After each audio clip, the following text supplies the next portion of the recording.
Bismillahirrahmanirrahim.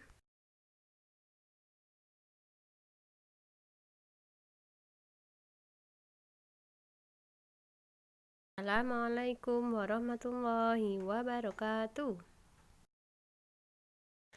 Sebelum pembelajaran kita mulai, marilah kita awali dengan doa bersama. Bismillahirrahmanirrahim. Raditu billahi rabba wa bil islami dina wa bi muhammadin nabiyya wa rasula. Rabbi zidni ilman nafi'a warzuqni fahman wasi'a. Amin.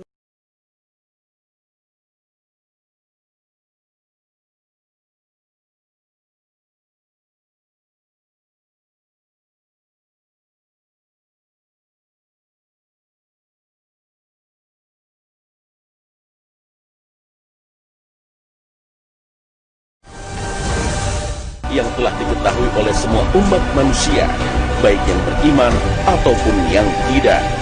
Janji itu telah tersimpan kokoh dalam kitab suci Al-Quran dan telah disabdakan oleh Nabi Muhammad SAW, yaitu janji Allah tentang suatu hari di mana bumi akan hancur dan langit akan runtuh. Hari dimulainya fase kehidupan baru. Bumi tak lagi bertanah, namun berganti dengan unsur benda sejenis perak, sebagaimana firman Allah. Pada hari bumi diganti dengan bumi dan langit yang lain. Al-Quran Surah Ibrahim ayat 48. At-Tabari dalam tafsirnya menukil riwayat dari Ali bin Abi Thalib. Beliau menafsirkan ayat ini bahwa bumi menjadi seperti perak dan surga seperti emas. Dan semua cerita dan kisah di dunia, seperti bahagia, sedih, kaya, miskin, kuat, ataupun lemah, akan berakhir ketika trompet pertama telah ditiup. Itulah hari kiamat.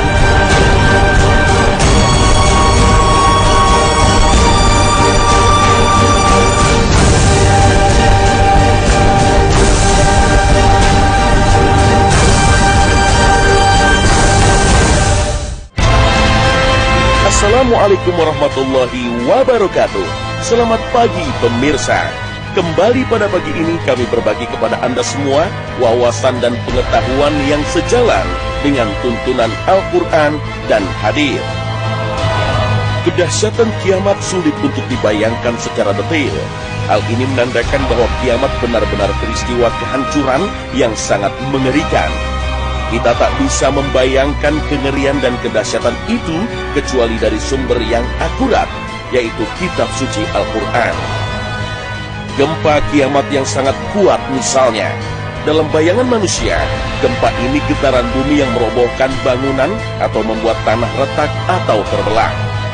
Gempa kiamat jauh lebih dahsyat dari yang dibayangkan manusia dari peristiwa-peristiwa alam yang terjadi.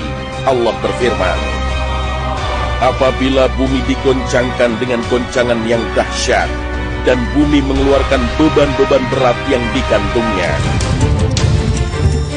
Goncangan gempa yang sangat kuat dan dahsyat mengakibatkan bumi mengeluarkan seluruh isi di dalam perut bumi, memuntahkan apa saja yang tersimpan di dalamnya.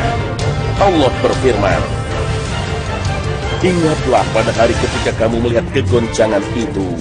Lalailah semua wanita yang menyusui anaknya dari anak yang disusuinya, dan gugurlah kandungan segala wanita yang hamil. Dan kamu lihat manusia dalam keadaan mabuk, padahal sebenarnya mereka tidak mabuk.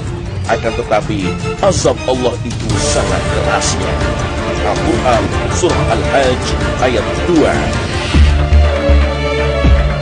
Tidak hanya bumi yang bergoncang dan diratakan, bahkan langit pun runtuh atas kehendak Allah Subhanahu wa Ta'ala. Allah berfirman, apabila langit terbelah dan patuh kepada Tuhannya, dan sudah semestinya langit itu patuh. Al-Quran Surah Al-Insyiqaq ayat 1 hingga 2. Galaksi raya yang begitu luas, yang sampai saat ini luasnya masih menjadi misteri dan teka-teki, pada hari kiamat akan mengalami kehancuran.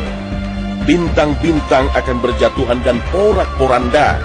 Ledakan-ledakan bom yang biasa terjadi dalam peperangan manusia tak sebanding dengan ledakan maha dahsyat dari bintang-bintang dan planet-planet yang bertabrakan. Allah berfirman, apabila langit terbelah dan apabila bintang-bintang jatuh berserakan. Al-Quran, Surah Al-Infitar ayat 1 hingga 2. Itulah akhir cerita kehidupan di bumi. Kisah yang berakhir secara tragis. Jika demikian jadinya kelak, kenapa kita begitu mencintai kehidupan dunia ini? Allah menciptakan langit dan bumi ini hanya sebagai tempat persinggahan sementara untuk umat manusia. Kehidupan selanjutnya kelak yang lebih kekal adalah kehidupan baru yang lebih indah dan bersih dari dosa dan kelaliman, yaitu kehidupan alam akhirat.